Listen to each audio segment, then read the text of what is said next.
Good morning बेटा। बेटा आज हम लोग मंजरी का लास्ट चैप्टर पढ़ेंगे। आओ फिर से दिया जलाएं। महान व्यक्ति तो हम लोगों ने ख़त्म कर लिया है पोर्शन। वही चैप्टर आप पढ़िएगा बेटा जो हम पढ़ाए हैं, ठीक है। बहुत परेशान होने की ज़रूरत नहीं है। मैंने महान व्यक्तित्व का सभी पीडीएफ आपको भेज दिया है।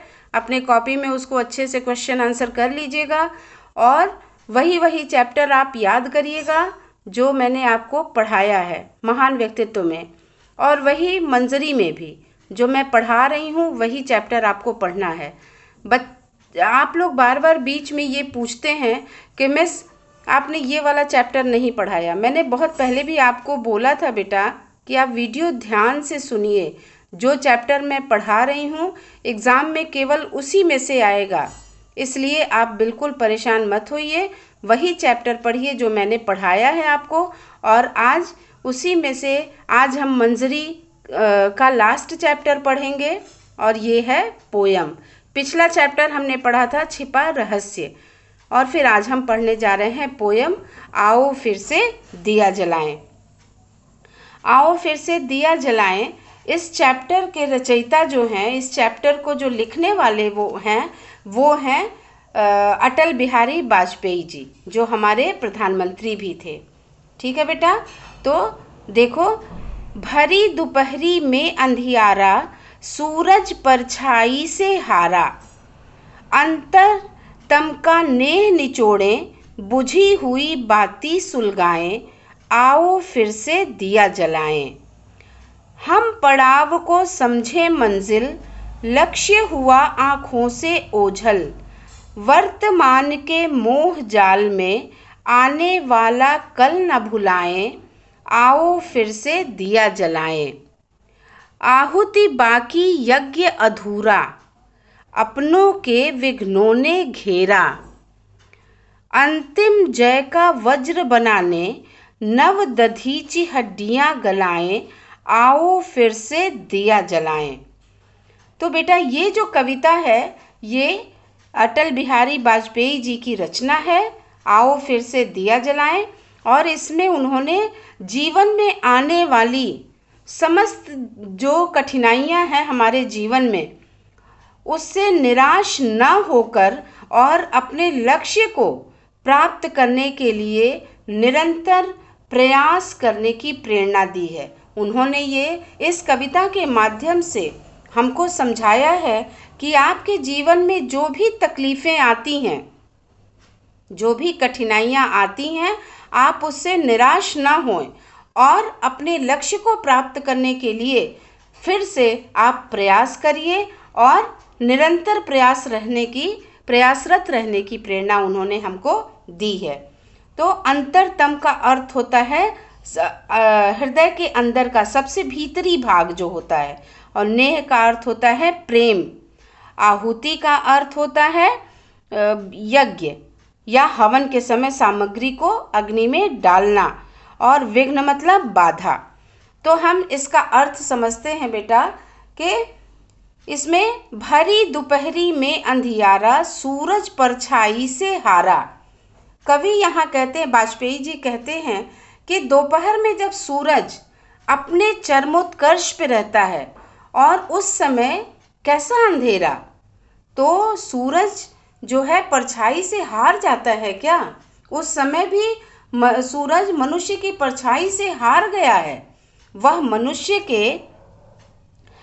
मनुष्य के व्यक्तित्व के अच्छे गुणों को बाहर करने का प्रयास कर रहा है, अर्थात अंतरतम का नेह निचोड़े बुझी हुई बाती सुलगाएं। हम अपने अंदर के भीतरी भाग के प्रेम को, जो हमारे हृदय के अंदर का प्रेम है, उसको बाहर करें और हमारा मन जो निराश हो चुका है उस मन रूपी बाती को हम पुनः सुलगाने का प्रयास करें, और आओ हम सब फिर से इस धरा के अंधकार को दूर करने के लिए दिया जलाएं। तो ये पैरा तो आपको समझ में आया होगा। एक बार फिर से समझाते हैं कि वाजपेयी जी ने कहा है कि दोपहर में जब सूरज अपने चरमोत्कर्ष पे रहता है, मतलब सूरज का ताप बहुत तपिश बहुत तेज रहता है, उस समय में ये कैसा अंधेरा है। जब हम चलते हैं तो मनुष्य की परछाई आगे आगे चलती है ना, दोपहर में मनुष्य की परछाई दिखती है धूप के आगे। तो उन्होंने कहा है कि जब धूप दोपहर है उस समय कैसा ये अंधेरा, उस समय भी क्या सूरज मनुष्य की परछाई से हार गया है। वह मनुष्य के व्यक्तित्व के, जो मनुष्य का व्यक्तित्व है उसके अच्छे गुणों को बाहर करने का प्रयास कर रहा है। तात्पर्य ये कि हम अपने अंदर के भीतरी भाग के प्रेम को बाहर करें। हमारा मन जो निराश हो चुका है उस मन रूपी बाती को पुनः सुलगाने का प्रयास करें, और आओ हम सब मिलकर इस धरा की जो अंधकार है उसको दूर करने का प्रयास करके दिया जलाएं। हम पड़ाव को समझे मंजिल, लक्ष्य हुआ आँखों से ओझल। वर्तमान के मोह जाल में आने वाला कल न भुलाएं, आओ फिर से दिया जलाएं। यहाँ कवि ने कहा है कि हम अपने पड़ाव को, पड़ाव का मतलब होता है ठहराव, रुकना। हम अपने पड़ाव को अपना अंतिम मंजिल समझ लेते हैं। हम यही समझते हैं कि जहाँ हम रुक जाते हैं अब हमारी मंजिल यहीं तक है, इसके आगे हमको नहीं बढ़ना है। तो हम अपने लक्ष्य से दूर हो जाते हैं। जब हम अपने पड़ाव को, थोड़े से ठहराव को अपना अंतिम मंजिल समझ लेते हैं, अंतिम लक्ष्य समझते हैं, तो हम अपने लक्ष्य से दूर हो जाएंगे। इस समय के मोह जाल में, वर्तमान के मोह जाल में, इस समय के मोह जाल में बंध कर हम आने वाले कल को न भूल पाएं। और आओ हम सब मिलके धरा के अंधकार को, धरती के अंधकार को दूर करें। आहुति बाकी यज्ञ अधूरा, अपनों के विघ्नों ने घेरा। आहुति का अर्थ होता है यज्ञ या हवन के समय जब हम उसमें सामग्री को अग्नि में डालते हैं। तो उन्होंने यहाँ कहा है कि अभी तो हमको अपने मंजिल को प्राप्त करना है, और इसलिए जो हमने प्रण किया है वो अभी अधूरा है। अर्थात हमको अपने लक्ष्य को प्राप्त करना है। हम अपने ही बाधाओं और समस्याओं से घिरे हैं। विघ्न मतलब बाधा या समस्या। हम अपने ही बाधाओं और समस्याओं में घिरे हुए हैं, और अपने अंतिम लक्ष्य को प्राप्त करने के लिए अपने जय का गुणगान करना होगा। और इसलिए अपने अंतिम लक्ष्य को प्राप्त करने के लिए जब हम जय का गुणगान करेंगे तो उसी को ही हम वज्र के समान कठोर बनाएंगे, वज्र के समान कठोर बनाएंगे। और अब जो नए नवयुवक हैं, जो नए युवा पीढ़ी है, उनको दधीची के समान अपनी हड्डियां गलाने के लिए तैयार होना पड़ेगा। दधीची का चैप्टर हमने आपको पढ़ाया है ना, तो दधीची के समान, दधीची का उदाहरण दिया जाता है। दधीची के समान अपनी हड्डियों को गलाने के लिए युवा पीढ़ी को तैयार रहना पड़ेगा। कहने का तात्पर्य ये कि अगर हम अपने आप को अपने देश के लिए समर्पित करते हैं, अपने देश को एक नई ऊर्जा और नए प्रकाश से भर देते हैं, और आइए हम सब मिलकर अंधकार को दूर करने के लिए फिर से दिया जलाएं। तो बेटा ये चैप्टर हम लोगों ने पढ़ा, आओ फिर से दिया जलाएं। इसका PDF मैं भेज रही हूँ आपको, इसका आप अपना कॉपी में अच्छे से कर लीजिएगा।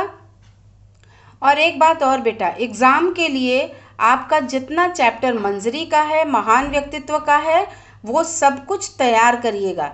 ऐसा नहीं है क्योंकि 30% सिलेबस पहले ही रिड्यूस हो चुका है, तो आपका पूरा आएगा एग्ज़ाम में। इसलिए आपको पूरा पढ़ना है, जो मैंने मंजरी पढ़ाया, जो महान व्यक्तित्व पढ़ाया, आपका एग्ज़ाम में जो आएगा वो सब आएगा।